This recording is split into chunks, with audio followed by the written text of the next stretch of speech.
vai... Cada vez que a gente estuda aí as epístolas, a gente vai se mergulhando um pouco, né?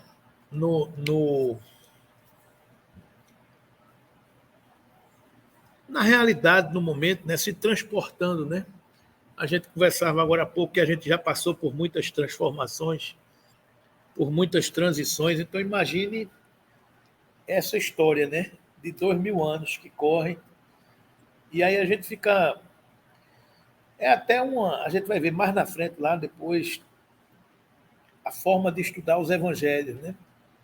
E uma das dicas que se passa é que a gente deve se transportar, viver a realidade do momento, tentar compreender o contexto daquela informação, né? Porque fica mais fácil, né? Porque você lê um texto de 2000 anos, você faz, poxa, o que quer dizer isso aqui? Tudo bem que o texto é atual, porque cabe muita coisa, a maioria das coisas, né? Mas a gente entender o contexto facilita o entendimento, né? A gente compreender a realidade. Então, as epístolas de Pedro, também como as epístolas de Tiago, são denominadas católicas ou universais, que também ele escreve para a comunidade de uma forma geral, né? Pedro, a gente já sabe quem é, né? Era aquele pescador simples, humilde, foi convidado por Jesus para ser seu discípulo. É interessante a gente fazer essa reflexão, né? Jesus, o governador do planeta, vai lá e escolhe um pescador, né? Senão aqui, claro que aquela alma já reencarnou com esse propósito, né? Sabia, né? Para a humanidade, puxa, Jesus escolheu um pescador, né? Não, é um espírito que já estava com aquela tarefa, né? Essas características, era um homem bom, justo, desejava a paz acima de tudo, tinha uma amizade, apesar de terem sido perseguidos por Saulo, ele conseguiu superar isso, né? E tornou-se um grande amigo de Paulo, né? Então, isso é outra coisa interessante, né?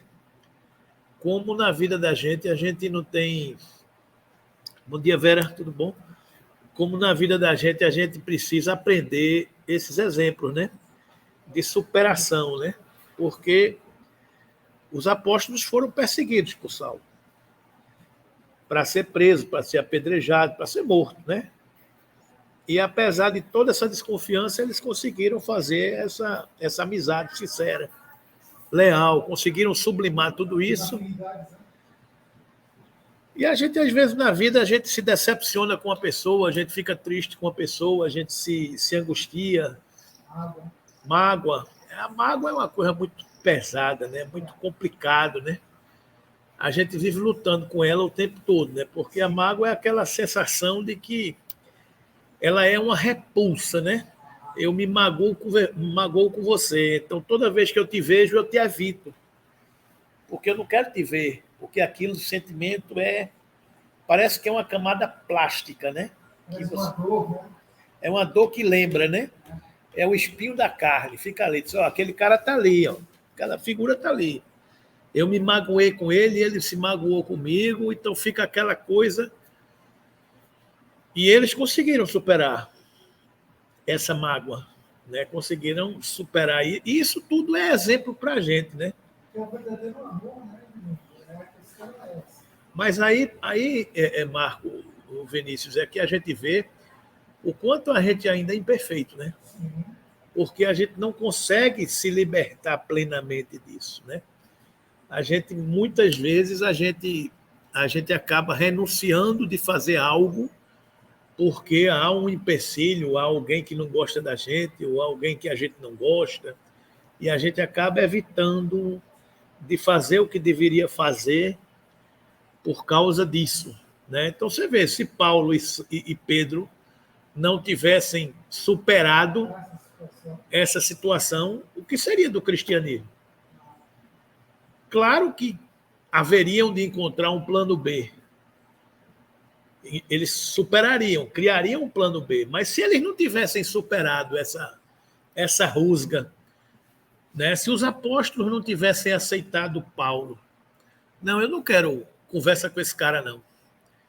Esse cara agora pode ser cristão, pode ser o que for, mas deixa ele para lá. Eu não quero conversa com ele. Eu não o autorizo a falar em nome do Cristo, digamos assim, né?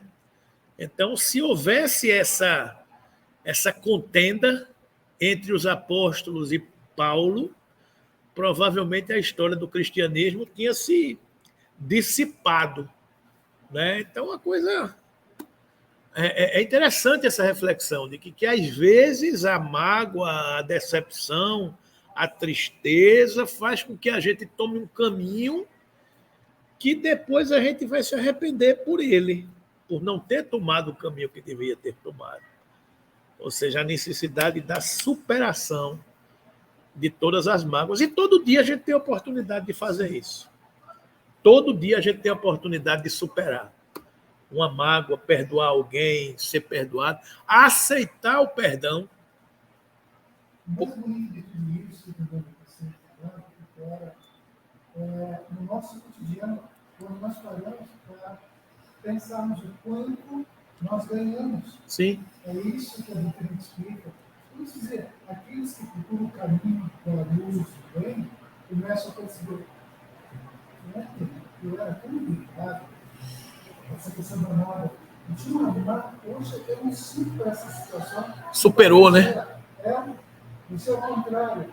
O Evangelho, quando está fazendo ontem, justamente vem a mim assim, sabe? Nós somos o espírito antigo, mas é a questão, entre aspas, a ideia da inocência. Então, nós, como somos inocentes. E ontem a gente estava no Evangelho, estudando o Evangelho na reunião mediúnica, e caiu uma página do Evangelho que Humberto Júnior estudou, que é uma página do capítulo do Evangelho segundo o Espiritismo, do Não Saiba a Mão Esquerda, o que fez a mão direita, aquela passagem de os benefícios pagos com a ingratidão.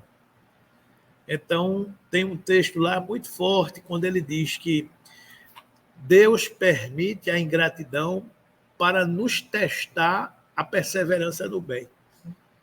Então, muitas vezes, é isso que a gente está falando. A gente desiste do bem porque foi tratado com ingratidão. Então, ou foi perseguido, ou foi magoado, ou foi maculado, ou foi... Então, é aquela história. Se houvessem desistido, a história teria sido outra. Né? Então, a verdadeira amizade de Paulo e Pedro é porque eles sublimaram os acidentes do percurso e focaram o objetivo maior, que é servir ao Cristo. Quando a gente coloca o objetivo maior na nossa vida, todo o resto passa a ser acessório. Então, é aquela história. Muitas vezes a gente é egoísta, a gente é orgulhoso, a gente quer o reconhecimento aqui e agora. Eu quero aplausos aqui e agora. Mas não é essa conta que eu tenho que receber, é o ego. Não me reconheceram. Então, é esse homem velho que a gente luta com ele todo dia, né? Rapaz, não é possível, tu é um cara tão bom, estão te tratando dessa maneira. Quem foi que disse que tu és bom? Tu não sabe o que tu já fizeste, o que tu precisa passar, não é? Então, eles superaram esses desafios. Esse era Pedro, esse era Paulo, né? E Pedro foi morto em Roma, crucificado de cabeça para baixo, segundo sua própria escolha, né? Então, as epístolas de Pedro, se a gente se detiver um pouco nelas, são 2 epístolas. As 2 cartas de Pedro foram aceitas sem contestação, desde a antiguidade. Então, ele não teve textos questionados, né, quanto à linguagem, se era de um jeito ou se era de outro, né? Ele escreveu, provavelmente, de Roma, também chamada nas cartas de Babilônia. A gente vê nos evangelhos de João, no Apocalipse, nessa coisa toda, a Nova Babilônia, Babilônia. Quando a gente chegar mais na frente e for olhar o Apocalipse de João, a gente vai ver esses textos que são chamados, eles chamavam Roma de Babilônia, porque eram mais ou menos é aquela história que a gente estava falando, contextualizar a informação. Que Babilônia é essa? Não, é porque na época se chamava Roma de Babilônia. Roma, a sede do Império Romano, a capital do mundo, digamos assim, era chamado também de Babilônia, né? Alusão à devassidão moral, porque na Babilônia também tinha esse aspecto da devassidão moral. E por causa do poder de Roma, era normal a gente ver todos os documentários, os filmes que a gente vê de Roma, a gente vê a luxúria, a gente vê a apologia ao sexo, a gente vê a devassidão moral transbordando em todos os cantos, né? Então, em alusão a isso, se chamava Roma também de Babilônia, né? Provavelmente foi escrito entre os anos 64 e 67, e ele se encontrava em companhia de João Marcos, que é um dos evangelistas, a quem o considera como um filho.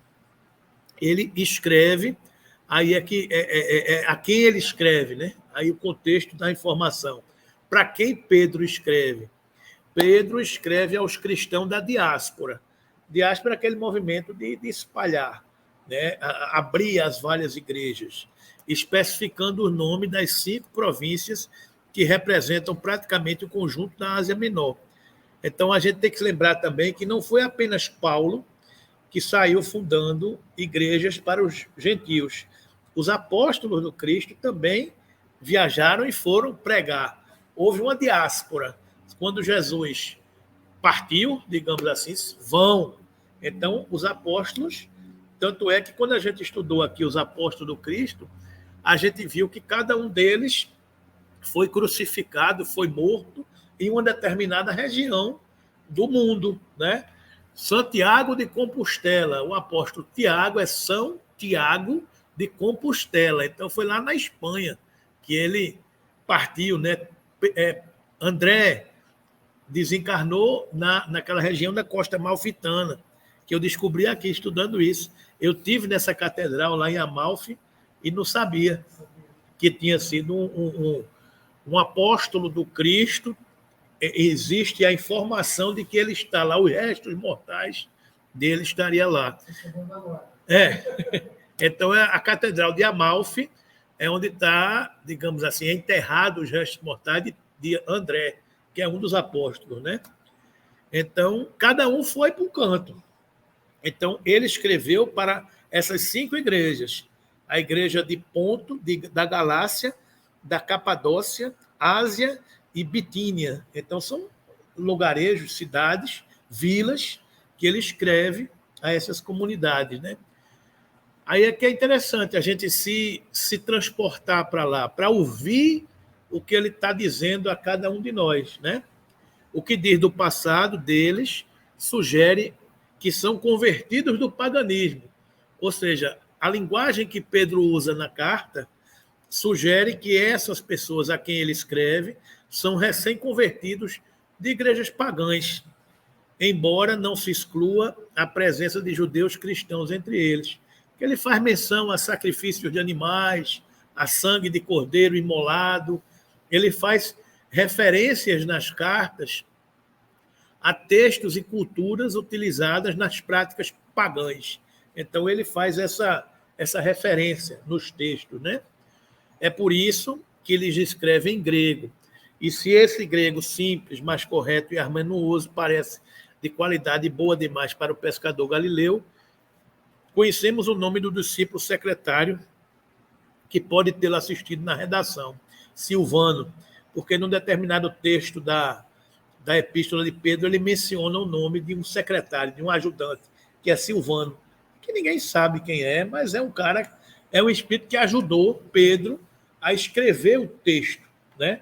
Escrever as cartas, né? Tudo isso são informações históricas, né? A primeira epístola de Pedro tem como finalidade sustentar a fé dos seus destinatários em meio às provações que os assaltam. Vale para a gente o tempo todo, vale para qualquer cristão. Ou seja, é Pedro falando para seus seguidores do Cristo, sustentem a sua fé, né? Em meio às suas lutas, às suas provações.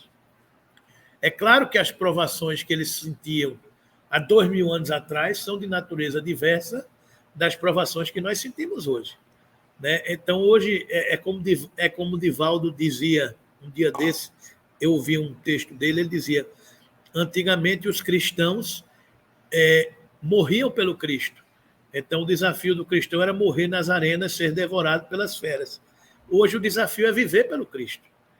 Então, a gente consegue... Hoje não tem mais uma fera romana comendo cristãos vivos, mas existem cristãos precisando dar o testemunho de estar vivo diante de tantas feras que o mundo nos apresenta. Né? Então, são feras de diversas matizes, de diversas naturezas, que o cristão precisa estar vivo pelo Cristo para dar esse testemunho. Né? Na segunda epístola, Pedro coloca os seus leitores de sobreaviso contra os falsos doutores e responde à inquietação existente sobre a vinda do Cristo. De novo, aquela história de que vão pregar em nome do Cristo, vão falar em nome do Cristo, e ele alertava todo mundo para as características do verdadeiro profeta. E também aquela velha esperança da humanidade de que Cristo vem de novo. Né? Aquela esperança de que Cristo vem de novo. Ainda hoje de manhã, eu estava escutando um videozinho que o cara perguntava ao palestrante, ao Jorge Elahá, que eu gosto muito, ele dizendo se o Cristo realmente vinha, porque estava lá no Evangelho de João, que ele mencionava que Jesus iria preparar o lugar, e quando o lugar estivesse preparado, ele voltaria para levar... Aquela passagem do Evangelho, né? E é aquela resposta, né? Disse, só pode voltar quem já foi, né? Então, Jesus nunca foi. O que Jesus quer dizer que voltar não é ele voltar em espírito, encarnar novamente entre nós. É a sua mensagem permanecer entre nós. Né? Então, o Cristo voltar e viver conosco é a sua mensagem, estar presente e viva na humanidade. E houve um tempo que realmente a humanidade se afastou muito do cristianismo, pelas opções, pela porta larga. Né? E graças a Deus hoje a gente vê que talvez nunca tenha se falado tanto no Cristo quanto ultimamente, principalmente após essa pandemia, onde cada um levantou uma catedral dentro de casa. Né? Cada um orou, cada um construiu com as suas forças a sua forma de se relacionar com o divino, com o maravilhoso, com o sagrado. E isso é a presença de Cristo voltando para o seio da humanidade. Isso é sinal de uma transição planetária. Isso é sinal de que a sua mensagem ficará conosco até os dias sem fim, que é como ele disse, né, que enviaria o Consolador. O Consolador é essa mensagem do Cristo revivida, presente em todo canto. Né? Então, a vinda do Cristo, ela existe. Cristo está presente conosco todas as vezes que se reunirem uma ou mais pessoas em meu nome, eu aí estarei. Né? O próprio Jesus já havia dito isso. Né? E é o que a gente está fazendo aqui. A partir do momento que a gente está aqui reunido, discutindo o Evangelho, a gente está com o Cristo, presente pelo seu pensamento, pela sua mensagem. Né? Outras ideias que norteiam a carta dizem respeito à corajosa perseverança nas provações. Corajosa perseverança nas provações. Né? Tendo Cristo como modelo, os cristãos devem sofrer com paciência, como Jesus sofreu, revelando a fé que possuem e agir com mansidão. Eu, um dia desse, estava refletindo, eu estava aqueles dias que a gente amanhece assim, meio surumbático, né? Meio angustiado, meio achando que está mais pesado do que a gente imaginaria, que dá vontade de correr e desistir, né? Aí você diz, correr para onde e desistir para quê? Então, nesses dias que você se sente abalado, digamos assim, é que a gente se fortalece em corajosa perseverança nas provações, tendo Cristo como modelo. Né? Então, uma coisa é a gente vir para uma tribuna, a gente se preparar para uma palestra, a gente falar, a gente discutir teorias e, teoricamente, o caminho a ser seguido. Outra coisa são os testemunhos. são quando as necessidades batem à sua porta. Na presença de um filho, de um parente, de um amigo, que nos cobra a própria vida, os desafios da humanidade, que nos cobram os testemunhos, que nos cobram a coerência, a serenidade, né? Ainda ontem eu estava ouvindo aquele outro palestrante espírita que eu gosto muito, que é Simão Pedro, naqueles videozinhos curtos, que ele ontem gravou um chamado Bem-aventurados os que choram. E é muito interessante nesse momento de dores e de dificuldades, porque o que ele explica é que bem-aventurados os que choram não é a pessoa ser melosa, não é a pessoa ser dramática, não é o mimimi, que a gente costuma dizer nos dias de hoje. Mas o chorar é no sentido de resignar-se diante de um determinado momento, de uma determinada circunstância que a gente passa, que não há alternativa, que a gente não pode mudar uma determinada realidade. Então, eu sofro, eu choro, eu tenho dificuldade, mas bem-aventurados por passar por essa dificuldade com cabeça erguida, com altivez, com a condição de superar, né? Então, muitas vezes a gente chora, às vezes até em silêncio, trancado num quarto, às vezes a nossa alma chora, mas bem-aventurados porque choramos, porque seremos consolados. Porque muitas vezes a gente quer mudar uma coisa que nos incomoda hoje, mas eu não posso mudar. Eu não posso mudar. Eu tenho um parente que vive comigo e que me faz chorar todos os dias. Mas eu não posso mudar essa realidade. Eu tenho que enfrentar essa minha realidade. Eu não posso fazer nada que mude esse quadro hoje. Eu posso investir para que, aos poucos, essa situação mude. Mas não quer dizer que, por causa disso, eu não chore.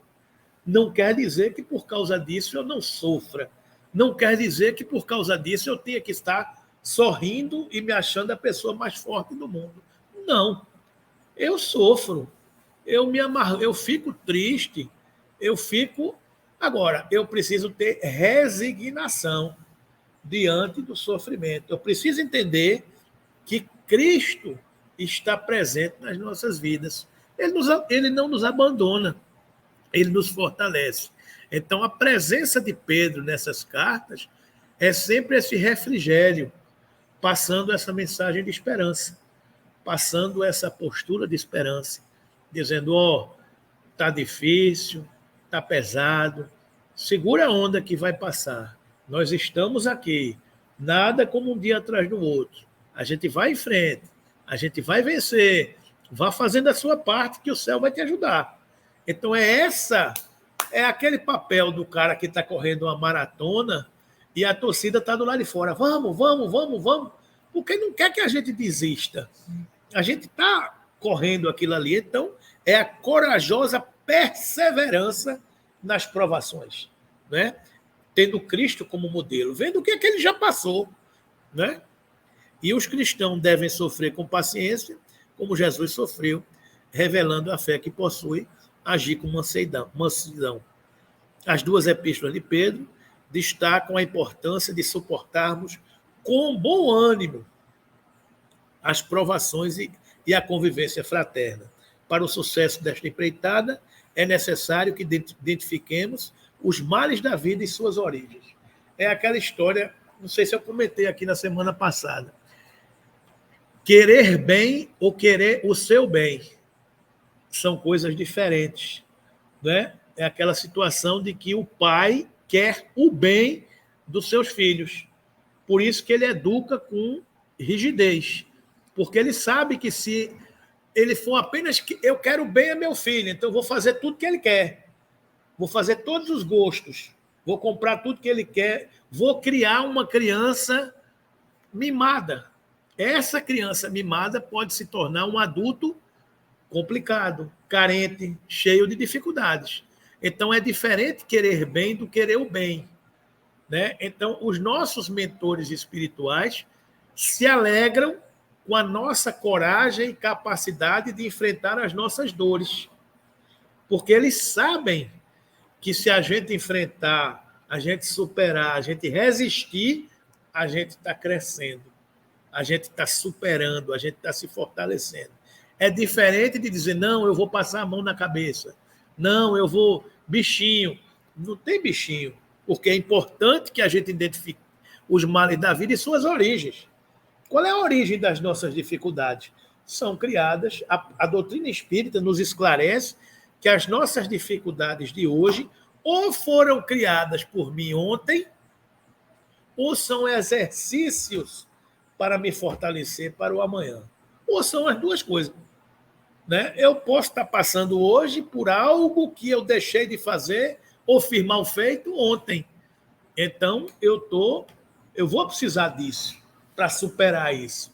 É o que Elahá estava dizendo em relação ao conflito dos árabes e dos judeus. Como é que resolve?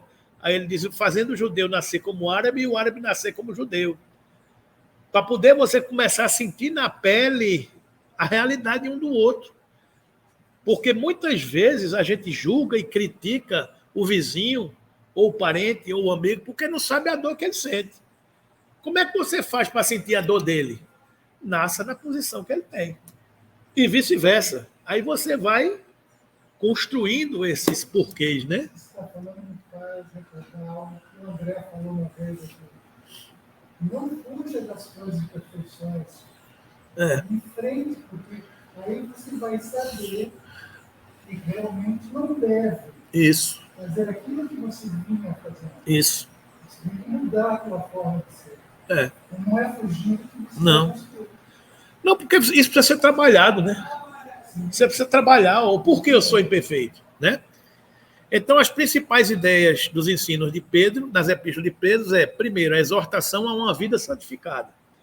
De novo, o contexto. Imagine a vida material que existia naquela época.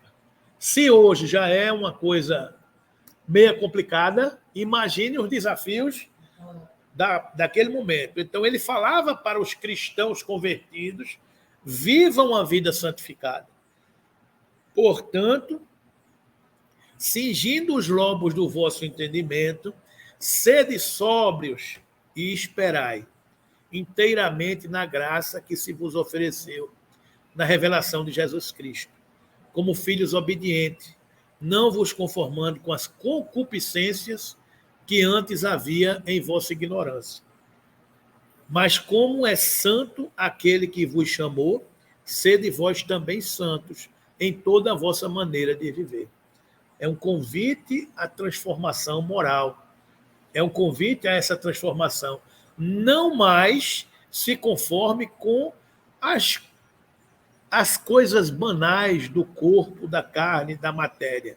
Mas como é santo aquele que vos chamou, sede também vós santos em vossa maneira de viver, purificando a vossa alma na obediência à verdade, para a caridade fraternal, não fingida. Amai-vos ardentemente uns aos outros, com o coração puro. É muito desafiador, né? Amai-vos ardentemente uns aos outros, com o coração puro. Aquele parente dentro de casa que todo dia dá uma demonstração de dizer, eu vou testar a tua paciência. Aí o cabo está dizendo, amai-vos ardentemente uns aos outros, com o coração puro. É um desafio grande, deixando, pois, toda malícia e todo engano, e fingimentos e invejas, e todas as murmurações. Amados, peço-vos, como a peregrinos e forasteiros, que vos abstenhais das concupiscências carnais, que combatem contra a alma, tendo o vosso viver honesto entre os gentios, para que naquilo que falam mal de vós, como de malfeitores, glorifiquem a Deus no dia da visitação, pelas boas obras que em vós observem. Honrai a todos, amai a fraternidade, temei a Deus, honrai o Rei. Ou seja, é um discurso de um irmão mais velho, amoroso, falando da necessidade da gente verdadeiramente sentir o Espírito do Cristo vivendo em nós. Como Paulo dizia, né? Já não sou eu mais que vivo, é o Cristo que vive em mim. Né? Então, é a exortação a uma conduta de vida santificada. É claro que nós ainda somos imperfeitos, que ainda fazemos as coisas que já sabemos que não devemos fazer. Mas o que ele quer é que a gente caminhe nesse sentido. Já comece a se santificar na carne. Porque, como disse uma vez um espírito numa reunião mediúnica, o mundo não está precisando de santo no mundo espiritual, não. A gente está precisando de santo encarnado. Porque se a gente deixar para ser santo na parte espiritual, e a gente ir aqui, quem é que vai? Cadê os santos encarnados? Não tem, né? Não, na carne eu vou me esbaldar. O carnaval. Carne, nada vale. Todo dia é carnaval. E se aí deixar para desencarnar e virar santo? Não, vire santo aos pouquinhos, vá aos pouquinhos, né? Segunda, quarta e sexta, vá aliviando. É um pouco isso que ele está dizendo aqui, né? Exortação ao amor fraternal. E, finalmente, sede todos de um mesmo sentimento, compassivos, amando os irmãos, entranhavelmente misericordiosos e afáveis, não tornando mal por mal ou injúria por injúria. Antes, pelo contrário, bendizendo, sabendo que para isto fosse chamado, para que por herança alcanceis a bênção. Porque quem quer amar a vida e ver os dias bons, refreia a sua língua do mal, e os seus lábios não falem engano. Apartem-se do mal e façam o bem. Busquem a paz e siga-a, porque os olhos do Senhor estão sobre os justos e os seus ouvidos atentos às suas orações. Mas o rosto do Senhor é contra os que fazem males. E qual é aqueles que vos fará mal, se fordes zelosos no bem? Ou seja, mais uma expressão de amor, de zelo do nosso irmão mais velho, Pedro, exortando o amor fraternal entre as criaturas. Imaginem as igrejas se debatendo, se agredindo, se xingando, vizinhos, membros de uma mesma família, e aí ele chega e diz: sede todos de um mesmo sentimento, compassivo, amando os irmãos, entranhavelmente misericórdios e afáveis. Ou seja, aquele desafio de que o amor surja naturalmente, de que a gente não tem esforço para amar, de que a gente não faça esforço para perdoar, de que a gente não tenha maiores esforços para entender, porque é entranhavelmente, é de dentro para fora, é uma raiz consolidada. Não é? É aquela sensação de que o Cristo já vive em mim. Então, porque o Cristo vive em mim, eu já tenho esse reflexo, eu já tenho essa postura, eu já tenho essa conduta sem me esforçar. Porque a gente nota quando a pessoa está se esforçando para ser agradável, para ser afável, para ser benevolente. O que ele está dizendo aqui é: invistam nesse amor fraternal, exortem esse amor fraternal, para que esse sentimento cresça dentro da gente. Né? Porque a gente conhece as pessoas que são nascidas para o bem, para o amor, pela sua expressão, pelas suas atitudes. E, ao contrário, quando a gente conhece alguém que não é afeita a esse tipo de postura, a gente nota quando ele está fazendo força para ser agradável. Mas está valendo também, porque ele já está fazendo uma força, está se esforçando, não é? Então, ele exorta esse amor fraternal entre as criaturas. Cuidado contra os falsos mestres. E também houve entre os povos, entre o povo, falsos profetas, como entre vós haverá também falsos doutores, que introduzirão encobertadamente heresias de perdição e negarão o Senhor que os resgatou, trazendo sobre si mesmo repentina perdição, e muitos seguirão as suas dissoluções, pelos quais será blasfemado o caminho da verdade, e por avareza farão de vós negócio com palavras fingidas, sobre os quais já de largo tempo não será tardia a sentença, e a sua perdição não dormita.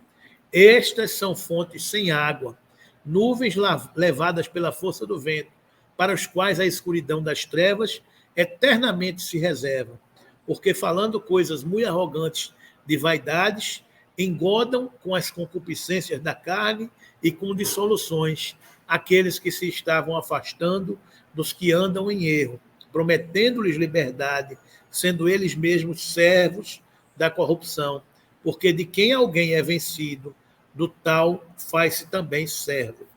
Ou seja, em todos os tempos, a gente tem que ter cuidado contra os falsos mestres, sejam eles encarnados, sejam eles desencarnados, porque a gente, com a informação espírita, não é brincadeira as influências espirituais que nos atentam. Não é fácil. Não é fácil. Principalmente quando já estamos tomando o caminho do bem. Nós somos assediados pelas trevas permanentemente. Seja por conselhos, rapaz, não se preocupa com isso não, isso é bobagem. Todo dia vai aparecer um amigo que não é nem por maldade, é por falta de conhecimento daquilo que você já acredita, daquilo que já lhe transformou. E também o assédio das trevas, para ficar incentivando em você o caminho do não perdão, o caminho da vaidade, o caminho do egoísmo, acentuando em você aqueles sentimentos que o fazem inferior, contrapondo aquilo que o Cristo quer que a gente seja, humilde, fraterno, a capacidade de perdoar, de renunciar, de chorar com resignação. Às vezes a influência vem no sentido de não, você não precisa disso, não, você é mais do que isso, não, mostre a eles o que você é. Então, esses são os falsos profetas, os falsos mestres, que criam na gente aquela sensação do homem velho, porque nós já fomos assim. Se não fôssemos assim, nós não seríamos despertados, porque teríamos as entranhas de misericórdia. Então, tendo as entranhas de misericórdia, essa coisa nem é lembrada em mim. Se ela é lembrada em mim, é porque houve um plug para acender essa centelha. É por isso que a gente diz que o desafio é combater o homem velho todos os dias, todas as horas, todos os momentos. Quando vier uma influência negativa, ore, pare, reflita, volte atrás, não decida, porque não é coisa de cima, não é coisa do ser transformado. E a gente precisa dar essa resposta a nós mesmos, para vencer esse homem velho que habita dentro de nós. É como diz, conhece o verdadeiro espírita pela sua transformação moral e pelos esforços que empreende para domar as suas más inclinações, que são lembradas. São lembradas. Lembram do roteiro de Abigail traçada para Paulo? Ama, trabalha, espera e perdoa. É desafio de todos os dias. Ama, trabalha, espera e perdoa. Vem uma bordoada, vem uma decepção. Ama. Não é hoje não, ele não está fazendo aquilo. Espera. Rapaz, esse cara está fazendo isso de novo contigo, não é possível, tu só faz o bem. Perdoa. Né? Então, é aquele desafio permanente. E a gente tem que ter cuidado contra esses falsos mestres, encarnados e desencarnados. Porque, às vezes, a gente dá guarida a essa perturbação, digamos, e perturba.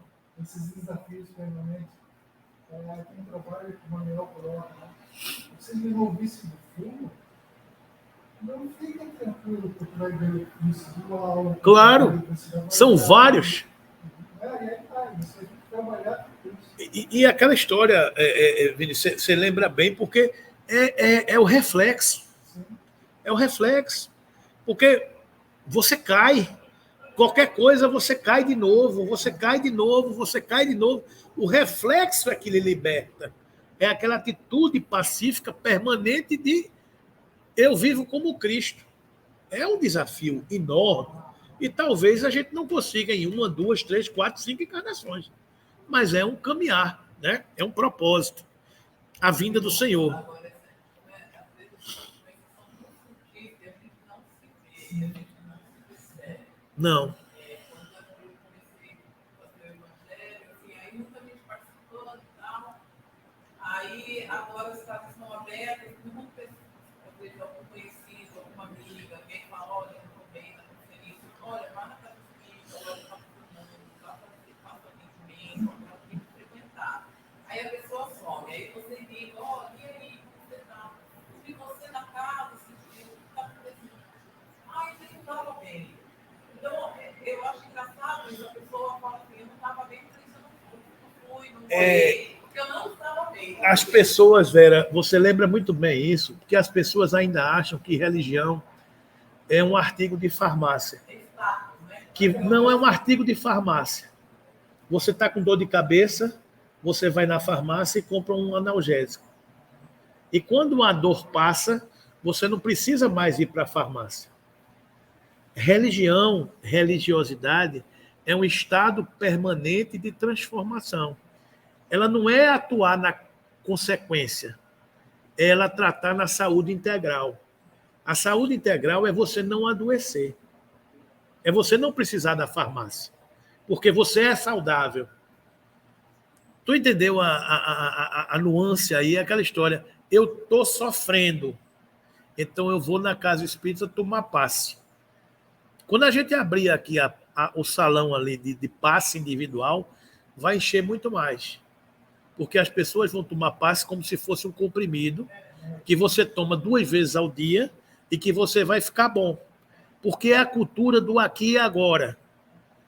Ainda a transformação moral ela é mais profunda, ela é mais definitiva, é um processo de dentro para fora, que você se transforma, que você se habilita e que você se cura das enfermidades que vêm de fora para dentro.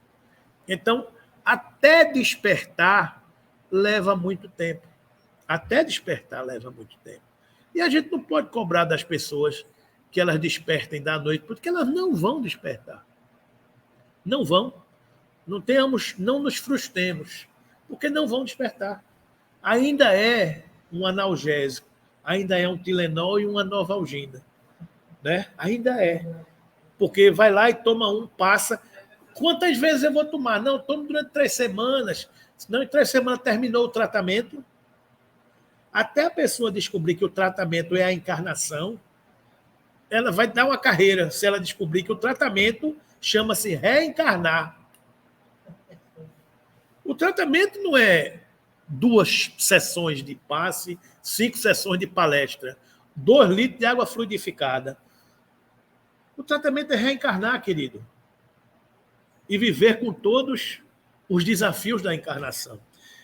E todos nós estamos nos tratando. Porque foi isso que foi prescrito para cada um de nós. Não é? Então é desafiador. É muito interessante isso. A vinda do Senhor é um pouco aquilo que a gente já conversou, né? De que só volta quem foi. Né? Então Pedro alertava para isso. Né? E, por último, em Vinha de Luz, tem, de novo, aquilo que a gente estudava. Emmanuel estudando a questão de um texto do Evangelho de Pedro. Vós, portanto, amados, sabendo isso de antemão, guardai-vos de que, pelo engano dos homens abomináveis, sejais justamente arrebatados e descaiais da vossa firmeza.